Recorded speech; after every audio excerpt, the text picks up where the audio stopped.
Woman shot dead at her home in Comfort District, Manchester. Hi again and welcome. This is Links 007 TV News Report, and we'll be right back with the details to come. Welcome to Links 007 TV News Report, providing you with the best in local and international news updates. This is a place where you can get the most reliable and informative news information.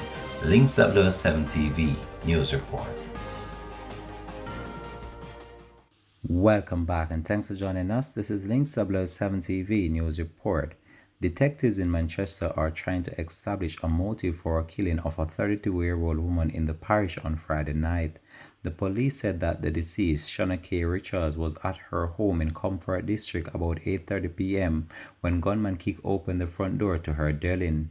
They then entered and told her two sons to leave. She was then shot multiple times.